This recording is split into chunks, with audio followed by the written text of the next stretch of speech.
Great. Now we move on to public comment. Just a quick reminder that each speaker has 3 minutes to speak. In the interest of time, I would politely urge you, it is your time, but I would request that if people who have gone ahead of you have said what you are planning to say, maybe give your time up to the next person just for efficiency. We're out of sign-up sheets. Do you have any more? Yep. Yep. Thank you, Jessica. So please, when your name is called, come to the podium, say your name and where you live for me. And Marianne, you're going to do timer for me? Yes. Great. First up, we have Robert Chiriadio.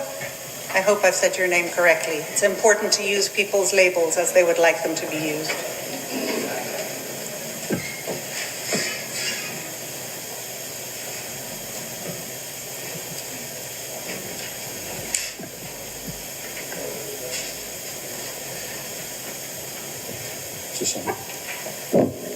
This district's transgender policy attempts to make parents think that you have the best interest of all students at heart, when in fact it discriminates against 99% of the students in this district, especially our girls, by placing them in uncomfortable, unsafe, and unfair situations. Cowering to ride, you have shamelessly sold out this district's girls and boys. There are 6 pillars of RIDE's untruthful and unlawful transgender guidance that you must change within your own policy, which many Bristol Warren parents may not be aware of. Biological boys using the same bathrooms and locker rooms as girls, rooming with girls on overnight field trips, competing with or against girls athletically, compelling teachers to use pronouns, keeping secrets from parents, perhaps the most egregious of them all, regarding the social transitioning of their own kids, which is specifically referred to on page 3 of your policy and which cuts out parents completely, as schools enact a gender transition plan behind the parents' backs. This is a particular interest to the attorneys that I am working with right now, as they are strongly looking at this, and I would strongly urge you to amend or eliminate this policy, as your cowardly and evil protocol has been exposed. Your Title IX policy is an unlawful rubber stamping of the Biden administration's attempt to erase women, and I will not allow that to happen. Title IX was written to protect biological women from discrimination based on sex, not men who identify as women. Get biological boys out of girls' sports. Rhode Island Department of Education, Rhode Island Interscholastic League, RIPCOA are all culpable and will be held to account. RIPCOA carries Rise Water, works closely with RIL's Executive Director Mike Lunny to allow biological girls to participate in boys' sports. And I know it is happening here in Rhode Island. I will never back off on this. So no matter how much a boy wants to be a girl, think he's a girl, dress like a girl, he will never be a girl. Never. Same as girls who identify as boys. That is just fact and truth. Has nothing to do with anybody being gay. No one cares. That ship sailed years ago. This is pure common sense. That said, we are working right now to exempt all 6 Bristol Warren schools from the illegal 2024 Biden Title IX rewrite. And you will be informed soon which schools, if not all, are exempt. Get this transgender policy on your next agenda. Change it or eliminate it. Other districts are heeding my advice, readying to do the same thing. Thank you. Every parent has legal standing in this matter. You would do well to remember that. It's time. Thank you very much. Thank you. Thank you very much for your time. Just for the public record, the speaker is from Westerly, Rhode Island. Correct. Next up, we have Brian Chittister.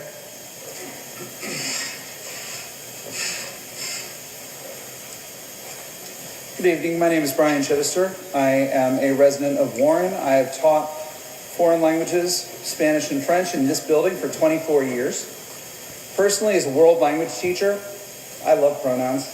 I'm so happy people are talking about pronouns. Do you know how hard it is to teach kids pronouns? It is amazing.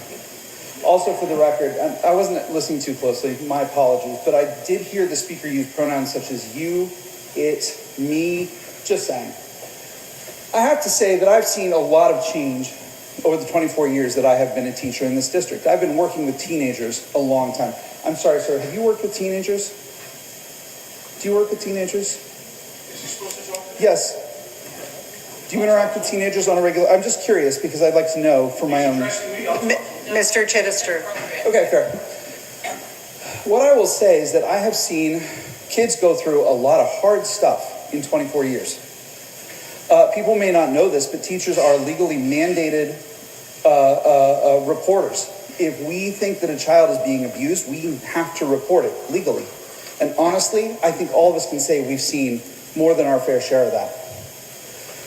I will say that in my time about 10 years ago, 2014, I had my first openly transgender student in class, and it was a really interesting experience because honestly, it took a tremendous amount of courage for that student to stand up and say, this is who I am, this is the name that I want to go by, this is how I want to be addressed.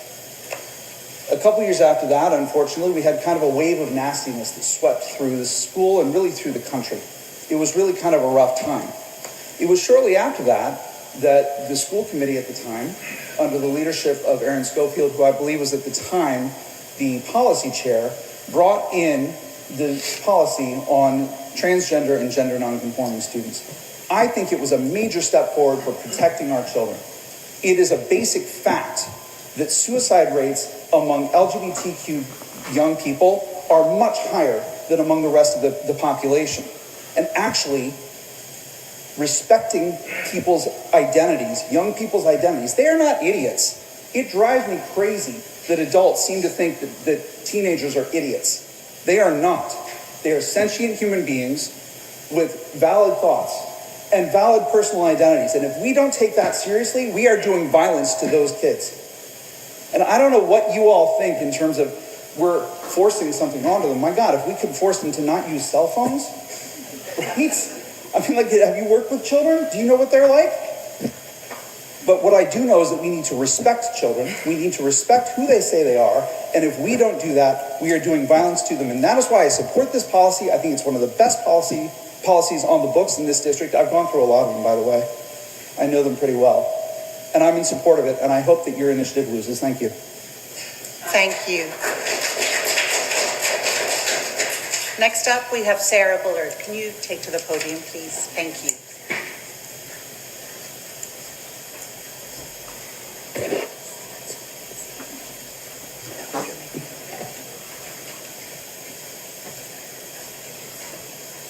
I wrote some notes because this is an exceptionally and deeply personal issue for me.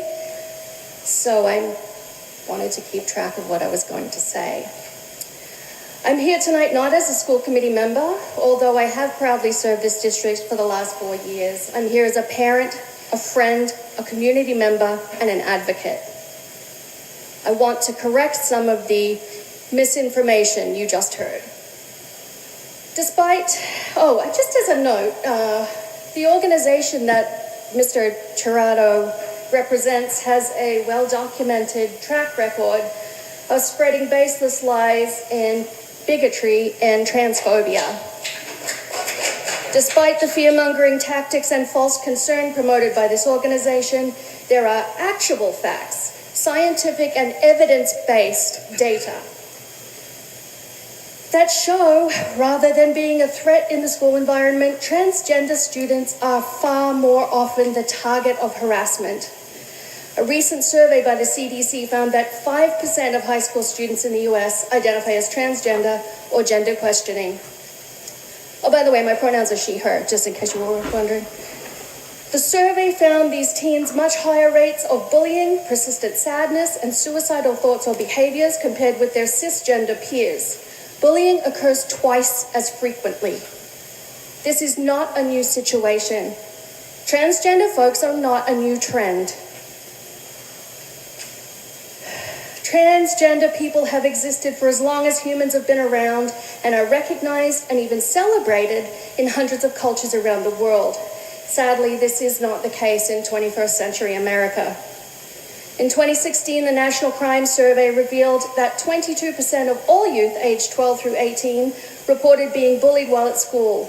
A national study of LGBTQ youth found that schools are particularly unsafe for transgender youth. 75% of transgender youth felt unsafe in multiple spaces within schools, such as bathrooms, locker rooms, and gym and PE class. According to data from the Anti-Defamation League, we know that throughout their school day, 90% of transgender students are more likely to hear negative remarks about their gender expression, 89% to be verbally harassed, 53% to be physically harassed, and 47% to skip class or a whole day because they feel unsafe or uncomfortable. Crime statistics show that transgender people suffer from assaults, rape, and harassment at an early age, and these experiences persist throughout their lives. In one of the largest surveys of transgender and gender non-conforming Americans ever conducted, 70% of respondents reported being denied access to, verbally harassed in, or physically assaulted in public restrooms.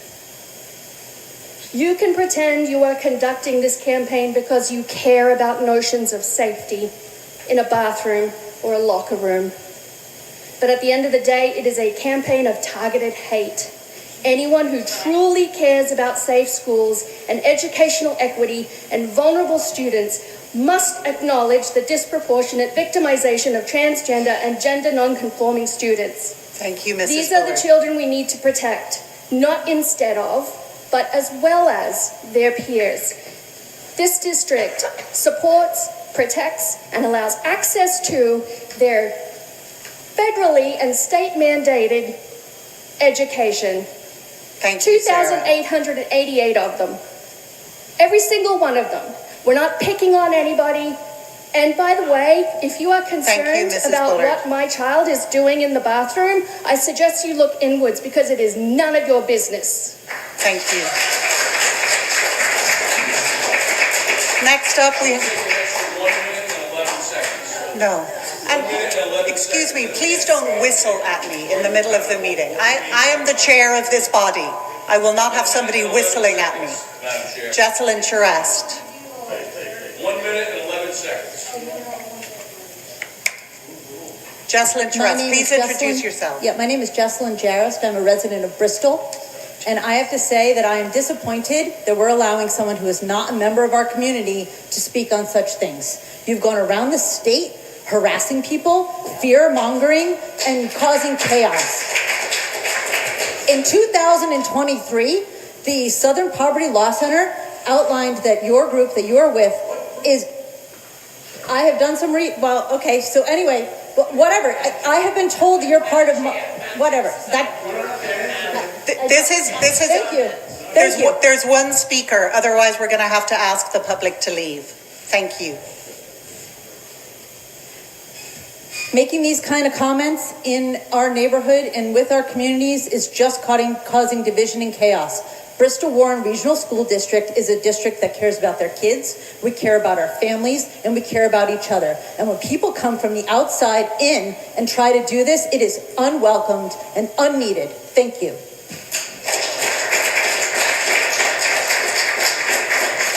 Next up, we have Jonathan Carney. Please introduce yourself and say where you live.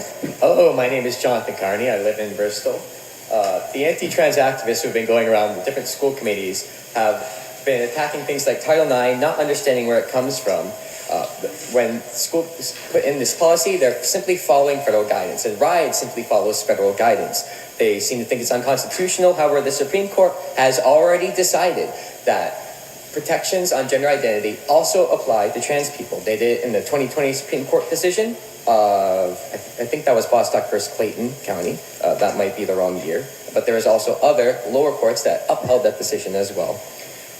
And the anti-trans activists will also often say that the whole idea of there being trans people is not based in reality or facts, but they are dead wrong. And you can see that when you go to any American, what's the word I'm looking for? Forget it. Like the APA, the American Psychoanalytic Association, the American Medical Association, all the research points in one direction. They have to cherry pick in order to say anything else. So when they say they care about facts over feelings, they're wrong. Their accusations are confessions. The idea of trans people existing feels wrong to them, so they shop for the conclusion. They're subject to a lot of cognitive biases, and that's why they come to the false conclusion that they do.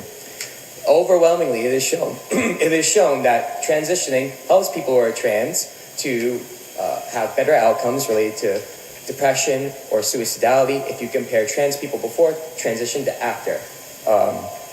So when these people go against helping these people in the way they need to be helped, excuse me for the frog in my throat, they are causing harm to society as a whole.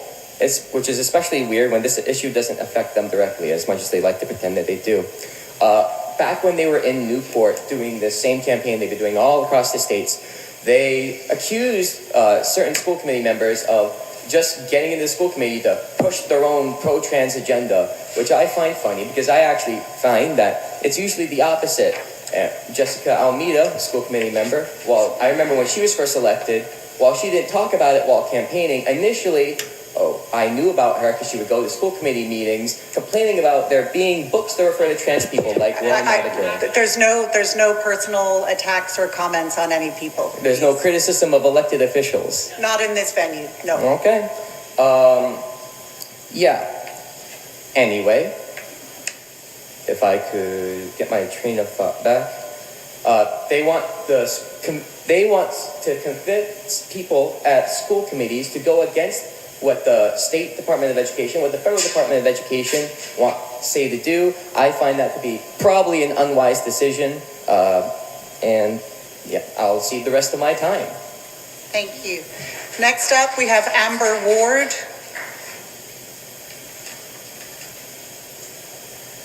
Thank you. Good evening. My name is Amber Ward, resident of Bristol, parent of 2 teens who have attended schools in this district since 2014. And with my child's consent, I will add that I'm proudly the parent of a transgender teen. I'm here tonight to speak in support of the policy that has been referred to and to voice my support for transgender and expansive students in this community as well. I'm trying to abbreviate my comments here. This policy aligns with RIDE guidance created by health and education experts, rooted in federal and state law, and research into evidence-based practice. And while I do support the policy and urge the continued support of this committee, I do believe there is work needed to ensure the schools are following, enforcing, and acting in alignment with the policy. I would implore you, this community, this committee, to not accommodate extremists who peddle misinformation, harmful propaganda, and seek to dehumanize transgender and gender-expansive students and institutionalized discrimination, attempting to replace policy with views that are rejected by all respected medical and mental health organizations. As has been referenced, and I won't repeat, expanding evidence of how closely transphobic agenda, like that presented here this evening, and mental health of transgender, non-binary, gender-expansive youth are interlinked. There's reference to what I believe was the 2021 National School Climate Survey that spoke about that 80% is a number that I read of students that do not feel safe in school. And that leads to higher rates of depression, anxiety, substance use, truancy, suicide ideation, and not because of their gender identity or their expression, but because of transphobia. That's the cause of that. And just last month, Nature Journal revealed that enacting state anti-transgender and anti-non-binary laws and policies have increased incidence of suicide attempts among transgender non-binary teens by up to 72%, a direct corollary that's being made in science, not based on opinions. These and other studies have shown that school-based support, such as supportive staff, inclusive and supportive school policies, like we have here in this district, thank you, can positively affect LGBTQ plus students' school experience, attendance, performance, and truly can be life-saving. And when our transgender child shared that he did not feel safe continuing in the school district, we enrolled him in private high school, compromising access to 504 academic support in favor of his safety and mental health. So in closing, I urge you to please continue to uphold and enforce the current policy and take steps to ensure the schools are, ensure the schools provide safe and inclusive learning environments for all students, and that transgender and gender-expansive youth are treated with dignity and respect and safeguarded against bullying, discrimination, and stigmatization. Providing protections for these students, as Ms. Bullard said, takes nothing away from anybody else.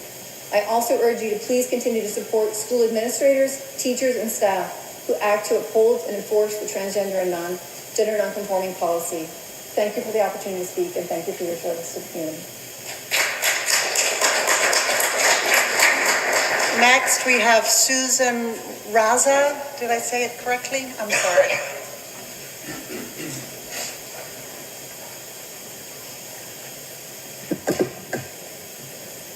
My name is Susan Razzo. Could you pull the microphone just closer? Yeah, thank you. Okay. My name is Susan Razzo. I live in Newport, right over the bridge. I'm also a volunteer with the Women Project. We are an art and activism group that works on reproductive right issues on the state level. Good evening to all. BS is easy to spot. I'm sorry, I can't read this and do that at the same time.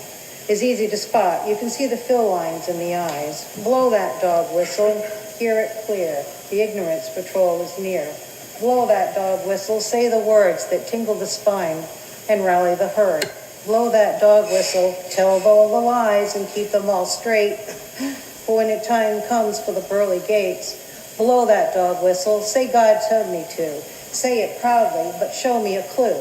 Blow that dog whistle. Show me the Bible verse where Jesus said, I'd rather be straight, not gay, trans, or dead. Blow that dog whistle. Tell them what you want them to know or feel. To heck with what the child wants or needs. So blow that dog whistle. Try to ban books. Demonize the different and foreign. For knowledge is power, and that scares the heck out of the Christian right, GQP, Heritage Foundation, Koch brothers, Mothers for Liberty, etc. So spew your filth, but take to heart we know who and what you are. We see the full line in your eyes. So y'all be yourselves, and good night.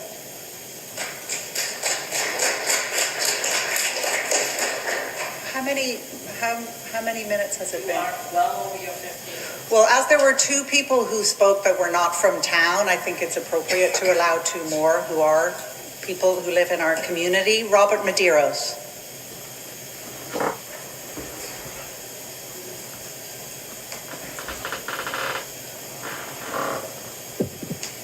Hello, my name is Robert Medeiros. I'm a resident of Warren. I have 3 students in the district, one at KMS, one at Hugh Cole, and one at Mount Hope. Just so you know, my pronouns are he, him. I do have permission from anybody I talk about to talk about their gender identity, so I'm not outing anybody. One of my children, the one at Mount Hope, is non-binary. I didn't know what I was going to say when I came today. I looked up facts and statistics, and a lot of people have already said that. After hearing what the first speaker said, really hurt me. My child being referred to as some kind of predator in a bathroom, or they want to be in a changing room with someone of a different gender, that's not who my child is. I know my child. When my child sent me a text message 5 years ago that just said, Dad, I'm non-binary, I'd like you to call me Lex, and I'd like you to use they, them pronouns. I honestly didn't even know what that meant. I had to look it up. I had to Google it. All I knew is I loved my child and I wanted to support them. I wanted them to succeed in school and in life. I really think that anybody who is against policies like this to protect and support my child just don't know any transgender people. I've never had any kind of interaction with them. And I would urge you to please go find a transgender person, sit with them, talk with them, ask them what they want in life, ask them what their agenda is. I guarantee it is just to live, just to exist, to not live in fear.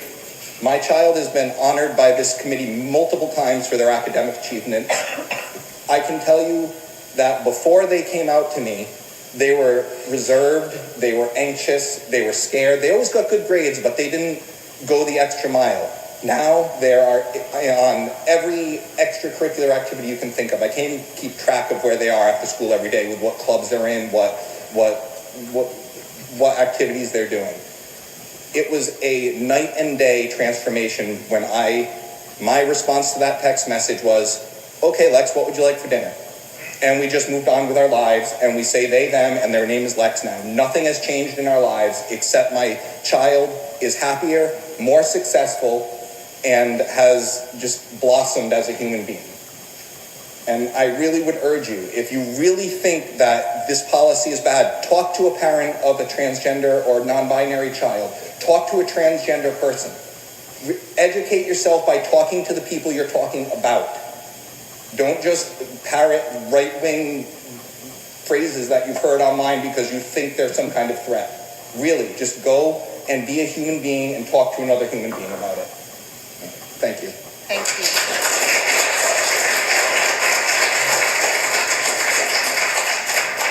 And the last speaker, John Clark. John Clark, are you Warren? Does it say Warren?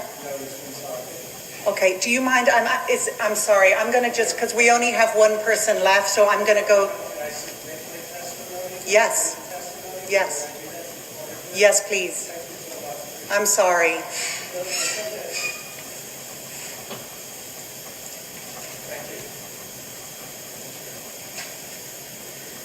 So the last speaker, Mr. Hewitt, 3 minutes.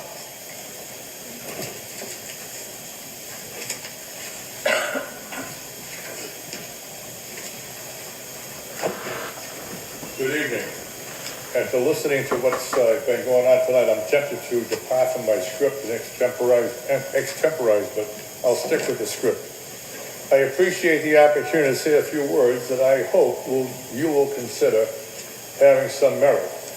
It was not long ago when a previous superintendent of this school district promoted the goal of top 5 in 5 years. While I do not believe he or his successor has made that a reality, and that is a shame for everyone involved in our public school education process. I believe a good part of the reason he failed in achieving his goal is that he was an enthusiastic subscriber to diversity, equity, and inclusion in critical race theory modes of priorities in public school education. He believes strongly that equity should take precedence over providing every child with the assurance that he or she would be given every opportunity of achieving excellence in their education predicated upon their aptitude and application to serious study habits. The subject addressed by Mr. Chiodero exemplifies the absence of common sense among too many of our public school educators and administrators, and obviously parents. The fact that RIDE promulgates guidance on policy does not obligate school administrators and school committee members to adopt its guidance as a mandate. You are free to accept or reject its guidance in whole or in part. Your decision to reject its guidance may result in their withholding some extent of state funding. But if so, that is the price of doing what you are responsible for doing, and that is doing what is in the absolute best interest of providing the best possible education to your students. For there is no reason for you to believe that the guidance provided by RIDE is any smarter, wiser, or contains more common sense than what you as a group can determine for the children you are responsible for. The school's transgender policy Mr. Chiodero spoke about is an example of what I mean. You should make your own judgment on the merits of such policy and decide for the benefit of the best interest of all your students whether the RIDE guidance is in the best interest of all of your students. And feel free to decide what portion of the guidance you will choose to endorse and implement and what sections of such policy you choose to reject.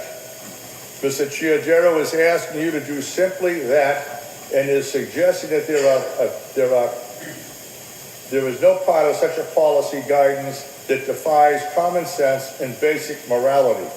I urge you to listen carefully to what he is advising you and act accordingly as a matter well within your authority and responsibility as elected and appointed officials. You owe your students and your constituents no less. Thank you. I'm sorry to everybody who signed up that we didn't have time to get to, but I thank you so much for being here. Next up, we have our presentation, the beginning of year school data presentation, K through 8, because we covered the high